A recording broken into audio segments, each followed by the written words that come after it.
Buen día. Nos encontramos hoy con el señor Gamaliel Zapata. Buenas noches muchachos, ¿cómo están? ¿Qué tal? Muchas gracias por la invitación. Hoy trataremos el tema de la pobreza y desempleo en Colombia, unificando el área rural y la zona urbana. Empezaremos diciendo que Colombia, aunque es uno de los países más ricos en cuanto a recursos naturales, que es bañado por 2 océanos y lo conforma la selva amazónica, una de las más diversas del planeta, poseemos también una posición privilegiada la cual nos permite tener gran variedad en cuanto a climas. Tenemos una riqueza mineral, tanto como en el oro, la plata, el carbón y muchos más. Poseemos también las mejores esmeraldas del mundo. Pero no podemos dejar de lado el tema de la pobreza, que en Colombia es simplemente absurda, pero tan abundante. ¿Cuál es tu panorama sabiendo que Colombia es un país tan rico, se encuentra entre uno de los más pobres del mundo? Bueno, la respuesta a tu pregunta realmente no es por qué hay tanta pobreza, sino por qué está tan mal distribuida la riqueza. Pues resulta y pasa que efectivamente, como lo has dicho ya en repetidas ocasiones, Colombia es un país que está ubicado de forma privilegiada en el globo terráqueo y que debido a eso tiene una gran riqueza natural. Pero ¿qué pasa con esta riqueza natural? Pues que es utilizada para procesos productivos encabezados o liderados por terratenientes y pues en general dueños de grandes capitales. Estos dueños de grandes capitales monopolizan los recursos y se apropian de ellos y los utilizan para crear y acumular la riqueza o acumular capital, que es en fin de cuentas el objetivo principal del sistema económico capitalista. Mientras que el campesino o el ciudadano de a pie tiene que trabajar para ganarse un salario, usualmente el mínimo, que realmente no alcanza para mucho. Es un salario que no permite acumular, no permite el ahorro. Al no permitir el ahorro, aleja a la población de la posibilidad de lograr en algún momento empezar a invertir en la posesión de tierras o en la explotación de algunos recursos, porque tienen la necesidad de gastar este salario en la satisfacción de sus necesidades básicas, es decir, de salud, de alimento y techo. Por supuesto, todo el tiempo se ven recibiendo el dinero que les da la venta de su tiempo de trabajo para luego devolverle este dinero a las grandes empresas capitalistas, que son las que les venden los productos necesarios para su cotidianidad. Entonces, este es el ciclo en que nos vemos todo el tiempo envueltos. Entonces, si nos damos cuenta, ¿quiénes son los dueños de los capitales? ¿Quiénes son los dueños del capital, del gran capital en nuestro país? Nos damos cuenta de que son algunas pocas familias. Ahora, los grandes productores, hay medianos productores también, ¿sí? Que tampoco están atrapados por la pobreza. Pero ¿quiénes son los más afectados en este proceso? Pues los más afectados son los campesinos. ¿Por qué? Porque los campesinos dependen de la tierra para sobrevivir en la medida que su cosmovisión así lo exige también. Estamos hablando de una cuestión cultural. El campesinado es muy arraigado a la tierra porque ve en la tierra la posibilidad de cultivar y por medio de lo que cultiva ganar algún dinero en el intercambio económico del mismo, o inclusive de satisfacer sus necesidades propias. ¿Qué pasa cuando al campesinado se le arrebata la tierra? Se le obliga a vender su tiempo.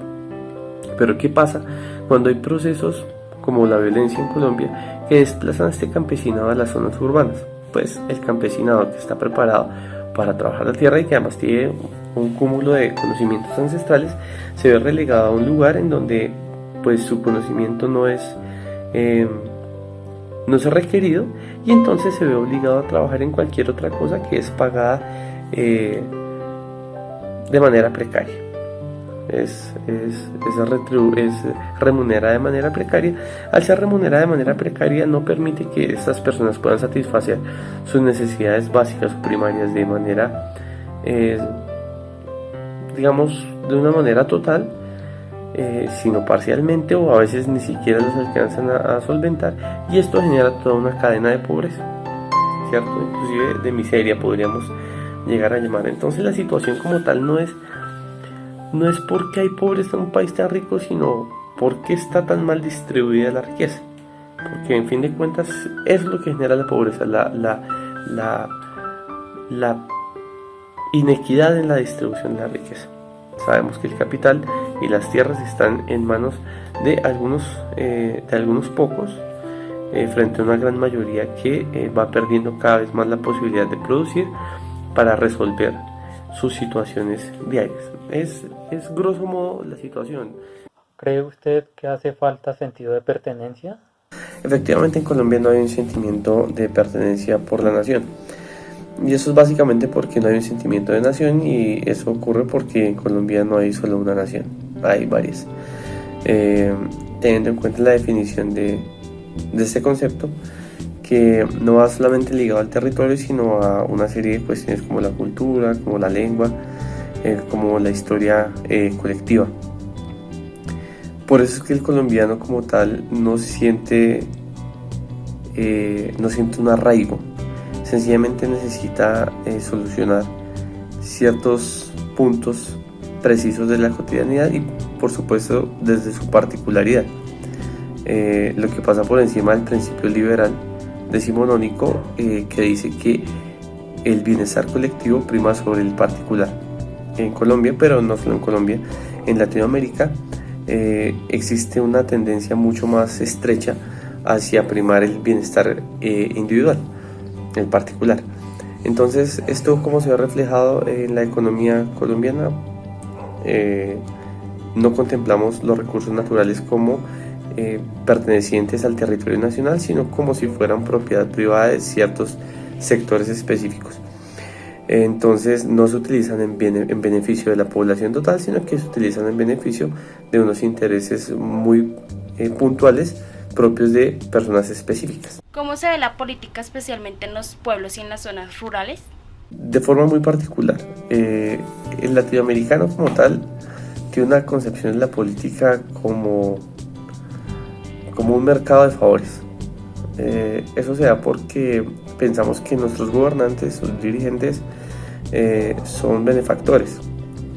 De alguna manera vemos la política en términos medievales, como si los gobernantes, repito, nos hicieran un favor, nos protegieran, nos cuidaran, y nosotros les debiéramos cierta lealtad. Y perdemos de vista un poco, tal vez por desconocimiento, y esto tiene que ver con cómo la educación repercute en esta situación de cómo concebimos la política. Pues nosotros no estamos en condiciones aún de entender, o pareciera que no estamos en condiciones de entender, que esto es una democracia, y al ser una democracia, el gobierno es responsabilidad de todos. Es decir, tenemos unos representantes, como su nombre lo dice, lo que hacen es tener la voz por quienes los han elegido. Y como si no fuera suficiente esto, pues tenemos 3 ramas del poder. Y aparte de las 3 ramas del poder, tenemos un ministerio público, y todo está en constante vigilancia. Si esto fuera una democracia real, bueno, madura, una democracia bien lograda, sencillamente estas ramas funcionarían casi que de manera orgánica, pero no es así. Existe aún intereses que manipulan algunos sectores, existen grandes capitales privados manejados por personas que hacen parte del gobierno. Esto dice un poco también las decisiones que se toman. Entonces digamos que la política aquí todavía no está bien consolidada. Ahora, no estoy diciendo que que no se pueda consolidar, pero es un proceso. Si tenemos en cuenta que Colombia es un estado-nación, bueno, sí, es un estado-nación relativamente joven, si los comparamos con los estados europeos, y además habiendo saltado ciertos estadios del desarrollo histórico que hicieron a Europa lo que es hoy en día, pues nos falta un poco por entender y nos falta un poco por aprender y por crecer para entender que esto es responsabilidad de todos y que en nuestras decisiones colectivas e individuales siempre habrá repercusión en lo que pase a nivel estatal. Es más, deberíamos empezar por entender la política en términos aristotélicos, es decir, en términos de mi relación con el otro, en términos de qué tan ético soy yo en mi relación con el otro, de qué tan justo soy, de qué tan proactivo soy en la construcción de una comunidad que me permita ser feliz. Feliz en términos de que es el lugar en el que yo puedo ser racionalmente, en el que puedo construir, en el que puedo debatir. Y pues para eso aún falta mucho. Eso se nota en las elecciones, en cómo la gente vive aún estos procesos políticos casi de forma religiosa, en donde nos casamos con una ideología o con un candidato mejor, que porque es de esta familia, o porque es de este lugar, o porque viene de este territorio, y los vemos casi que dogmáticamente y no cuestionamos, sino que sencillamente nos afiliamos a su partido y a sus propuestas, y seguimos ciegamente lo que nos dice. Ahora, así se vive la política en este terreno. ¿Cuál es la repercusión de eso? Pues la repercusión de eso es que seguimos sin cuestionar, sin intentar comprender un poco lo que sucede, sino sencillamente vivimos la cotidianidad haciendo lo que se nos dice que hagamos, o entrando en las discusiones insípidas que nos plantean. Entonces a veces nos va el tiempo un poco en viendo si aquel es guerrillero o no es guerrillero, o si aquel es bueno o aquel es malo, y no realmente en las discusiones de fondo como bueno, esto cómo va a afectar el desarrollo del país, esto cómo va a afectar la economía, esto, en fin. O nos quedamos en el chisme, en la farándula. Entonces, no, pero usted cómo va a votar por él si es que aquel es de tal orientación sexual, o es de tal orientación política, o es de tal orientación económica, o es de tal. Y es lo que no permite que haya una construcción de país en términos políticos diferente. Y bueno, y todo esto para relacionarlo a una sola cosa, ¿cierto? Que es tu pregunta final. Bueno, ¿cómo se relaciona entonces la política con el sentido de pertenencia y con la distribución de la riqueza? Pues la pobreza, como ya decía, es simplemente una manifestación de la inequidad en la distribución de la riqueza. Y esta inequidad en la distribución de la riqueza se da porque hay unos pocos que controlan el capital nacional y que controlan los recursos, limitando el acceso de el campesinado y también de otros sectores al sistema productivo, y además limitando la posibilidad de acumular capital a unas pocas personas. Y en este sistema en donde la gente no ve retribuida su trabajo, o en donde siente que el Estado olvida un poco sus intereses, pues efectivamente falla el sentimiento de pertenencia a la nación, porque estamos hablando de un país que no nos está resolviendo, sino que nos está llevando al extremo y nos está obligando a salir de nuestras zonas de confort, nos está obligando también a salir de los territorios que hemos habitado históricamente, nos está obligando a dejar de hacer lo que estamos haciendo de manera ancestral. Bueno, es un estado que muchas veces no nos protege, sino que nos agrede. Entonces ahí evidentemente no puede haber una construcción de sentimiento de pertenencia por un país, y además es casi que evidente que no existe tampoco de parte de los gobernantes. Entonces no se construye, pero tampoco existe.